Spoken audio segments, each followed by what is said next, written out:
Привет, с вами Леонид. Это тест камеры Instax Mini 12. Не будем затягивать, у нас есть отдельное видео с распаковкой этой камеры, и там я рассказываю про ее особенный функционал, и его нету. А здесь мы будем фотографировать в разных условиях и посмотрим, на что способна эта камера, лучше ли она, чем Instax 11, 9, 8, 7 и так далее. Или это то же самое. Мы находимся в Таиланде. Точнее в Бангкоке, а еще точнее где-то в пригороде Бангкока. Это такой комплекс, где много всяких зданий, поэтому мои 10 снимков будут потрачены на меня и на эти здания. Пленка. Что у меня с собой? Давайте посмотрим. Это Instax Mini Hard Sketch. Значит, распаковываем ее. Это, кстати, тоже новая пленка. Не знаю, будет ли она на территории русскоговорящих стран, но она есть. В общем, просто здесь будут сердечки вокруг, поэтому я взял посмотреть, насколько они красивые. Значит, разрываем упаковку. Аккуратненько в кармашек складываем весь мусор, к сожалению, вынужденная процедура. А теперь я поставил 2 пальчиковые батарейки. Они шли в комплекте, они не очень хорошие по качеству. Надеюсь, их хватит на эти 10 снимков. Итак, вставляем, закрываем, и ничего не происходит. Значит, мы открываем и делаем первый снимок в пустоту. Вот он, сделался в пустоту и выдает нам нашу картонку защитную. Ребята, традиционно каждый раз мы делаем селфи. Вообще, эта камера зациклена на селфи. Они постоянно говорят: делайте селфи, селфи, селфи. Давайте сделаем. Они упростили нам режим селфи, и одним поворотом я режим фото превращаю в режим селфи. Смотрите, никаких правил не нарушено. Свет вон там, я вот здесь. То есть, когда я буду делать селфи, я не должен быть засвечен прям в хлам. И контрового света условно у меня нет. Я сейчас выберу самое лучшее место. Ну, вот этот мостик, храмик. Моя рука, смотрите, я большой дядя, и моя рука очень длинная. Поверьте мне, реально длинная рука. Поэтому, если не получится с моей рукой, то у ребенка, которому вы купите эту камеру, не получится точно. Погнали. Так, я себя вижу. Привет, парень. У меня вопрос к Instax вечный. Почему сейчас сработала вспышка? Я реально даже в очках немного подослеп. Зачем она здесь? Посмотрите, как здесь солнечно. Мы сейчас снимаем на таких настройках камеры, что она разрывается просто от солнца. Зачем вспышка сработала? Instax как бы этого не объясняет, и вспышка никогда не отключается. Я каждое видео про каждую модель Instax говорю: какого хрена? Я надеюсь, что снимок получится, но никаких гарантий вам не дам. Мой снимок вылез, а вот он я. И я уже вижу вспышку, отразившуюся в моих очках. Как просто абсурд. Идеальное было бы фото, ну, возможно, если бы не эта вспышка. Но, кстати, по расстоянию я угадал, я вижу себя, и я более-менее детализирован. Где-то сбоку, тут мы увидим это фото, так что не переживайте. Поехали дальше. Что? Поехали.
Очень мне приглянулась эта природная картина. Велосипед, растения, бесконечность. Но велик, конечно, больше всего у этого дерева.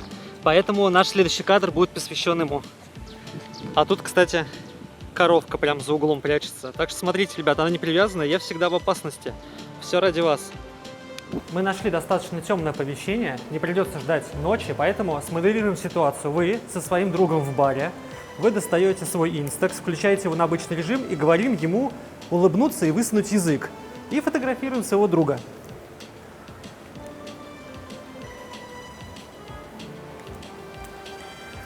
Друг подвержен адской вспышке, он прям почти ослеп, высунул язык и получился на этой фотографии с сердечками. Посмотрим, для чего мы провели этот тест. Мы узнаем, насколько вспышка мощно, вообще насколько мощно срабатывает в помещениях, не пересвечивает ли на объект.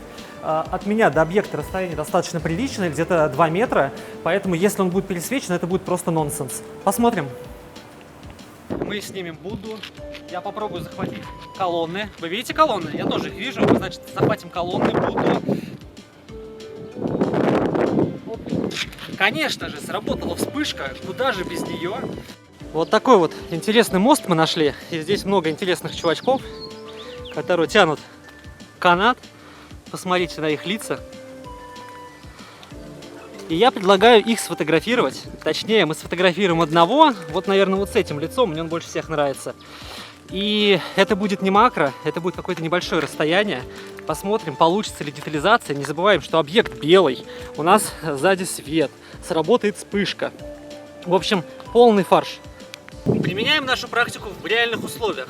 Вы идете в парк, вокруг зелень, вы в яркой одежде. И Instax вот в таких условиях, зелень, солнце немного за тучкой.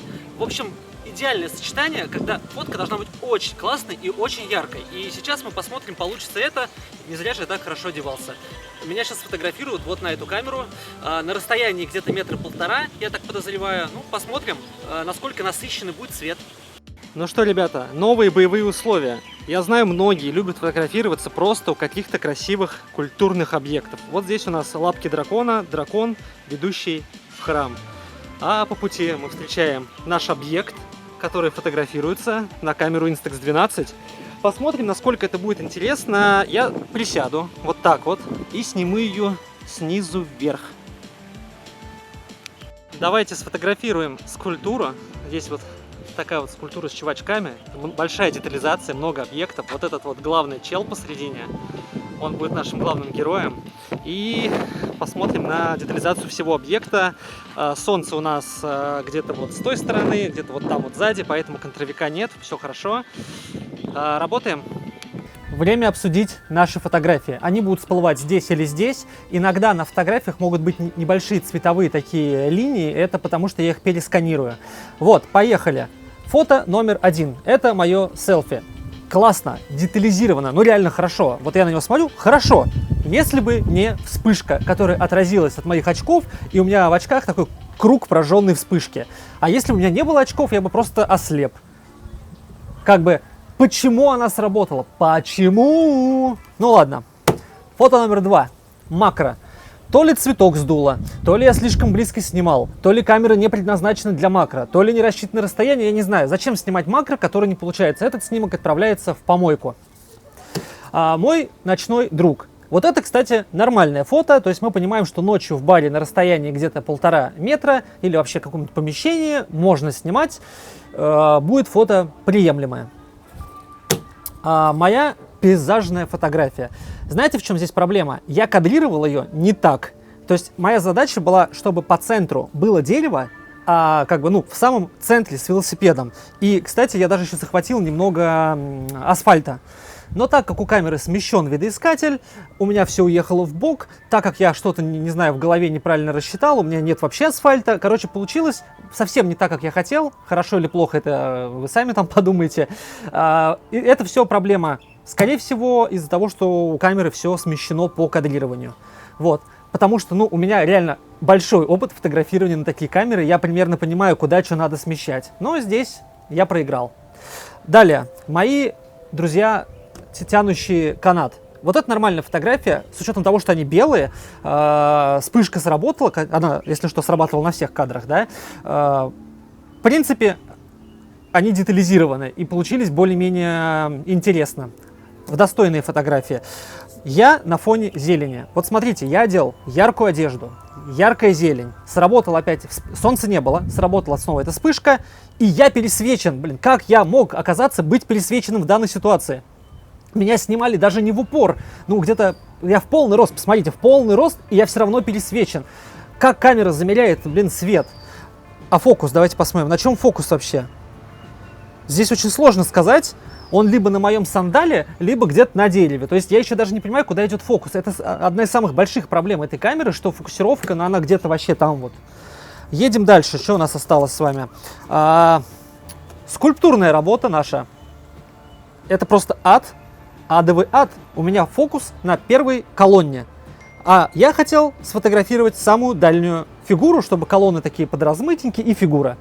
Получилось полный шлак. Короче, у камеры проблемы с фокусировкой. Вот она берет в фокус то, что первая видит. То есть, вот, например, стоят два друга, там Вася и Петя. Вот если Вася на миллиметр впереди, то он будет в фокусе, а Петя будет размазан. Вот такая вот история. Далее. Полный рост на фоне здания. Вот здесь, должен сказать, получилось. Получилось и без пересветов, и без всяких косяков. Ну, типа, реально нормальный кадр. Вот. Единичный это случай или нет, не знаю, но получилось. Осталось 2 кадра.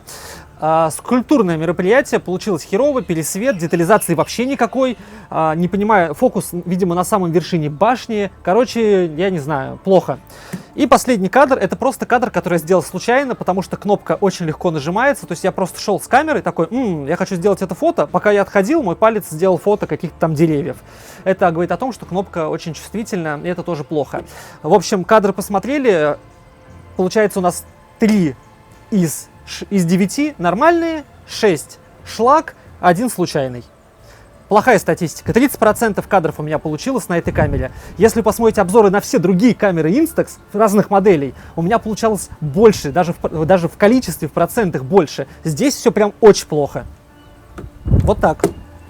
Снимки мы уже посмотрели, какие-то выводы мы уже сделали, а я подведу итог и расскажу про общее впечатление о работе с камерой. Ну, во-первых, это смещенный видоискатель. То есть я смотрю отсюда, а фотка делается вот отсюда. И когда я смотрю, то есть получается у меня есть, я вижу немножко неправильно, как будет фотография. Но там посередине есть кружок. И на всех камерах Instax, на которые я снимал до этого, у меня все всегда получилось нормально. Здесь же у меня очевидные смещения. И я не понимаю, почему. Также я вижу, что у меня потери по автофокусу. То есть я хочу объект посередине, а фокус у меня на объекте, который ближе всего. Окей, супер, отличная работа автофокуса. Ну, то есть нет. Далее. По вообще удобству. Первый раз за всю историю, за 13 лет, я случайно нажал на фото. То есть кнопка, она оказалась чуть более чувствительной, она выпуклая, то есть она торчит, а не внутрь как бы. И получается, что когда я кладу на нее палец, а это единственное положение, в котором моя рука чувствует себя более-менее комфортно, я случайно чуть-чуть прикоснулся, вот как сейчас, и у меня типа вылез снимок. То есть я потерял один снимок просто так. Ну ладно, это погрешности, да? Но есть еще пару проблем. Смотрите. Раньше камера закрывалась нажатием на объектив. И это было очень классно. То есть, смотрите, я сделал фото такой, типа оп, сделал фото, оп, оно у меня вылезло. Ну, типа, представляем, да, моделируем ситуацию. Я его достал, хлопнул объектив и пошел дальше. Они сделали как бы ноу-хау. Теперь, чтобы объектив как бы вышел, надо крутить. И чтобы убрать его обратно, надо крутить. То есть это лишнее действие, которое было не нужно. То есть они, наоборот, сделали хуже. Хотели как лучше, а получилось, блин, хуже. Ну что, это же классно. Так, ударил рукой, типа, и она закрылась, да? Все. Здесь же надо обязательно делать поворот. Ну ладно, допустим, это для кого-то плюс. Дизайн камеры и ее состояние. Я потратил здесь, на этот парк, 2 часа. Камеру перевозил в пупырке, огромной пупырчатой пленке, в которой я заворачивал камеру, потому что я хотел эту камеру потом продать. Ну, типа, я купил, попользовался, мне она лично не нужна. Через 15 минут у меня появился черный скол спереди на панели. То есть я беру слюну и пытаюсь его оттереть. Нифига. То есть это реально скол. Более того, камера вся грязная, она вся в каких-то черных от моих рук, как бы пот, вперемешку с грязью, потертость. Это реально, вот сейчас она выглядит, камера, как будто ее юзали год. Если взять Instax какой-нибудь 9, вот реально через год он так выглядит. Это выглядит через 2 часа вот так, супер аккуратного обращения. Я уверен, что если эта камера окажется в руках у ребенка, она будет через 3 часа черной, а не белый. Тогда зачем покупать такой мятный классный цвет, когда купите черный просто и все. Вот. Наверное, это основные минусы, которые можно перечислить. То есть все это огромный минус. Плюс нормально фоткать ночью. Это самое худшая камера Instax, которая у меня была когда-либо в руках, которую когда-либо выпускала компания Instax, это просто катастрофа. Реально ужас. Покупать ее или нет, решать, конечно же, вам. Instax мне не заплатил, поэтому я говорю все как есть. С вами был Леонид. Приходите к нам в магазин, у нас много других крутых камер. Пока! Подписывайтесь на наш Инстаграм. У нас тут очень много классных, интересных фотографий, различных лайфхаков, а также мы выкладываем сторис, в которых вы можете поделиться своими фотографиями, голосовать за выбор пленки и участвовать в различных конкурсах. А также вы самыми первыми узнаете про наши акции и скидки. Будет круто. Присоединяйтесь.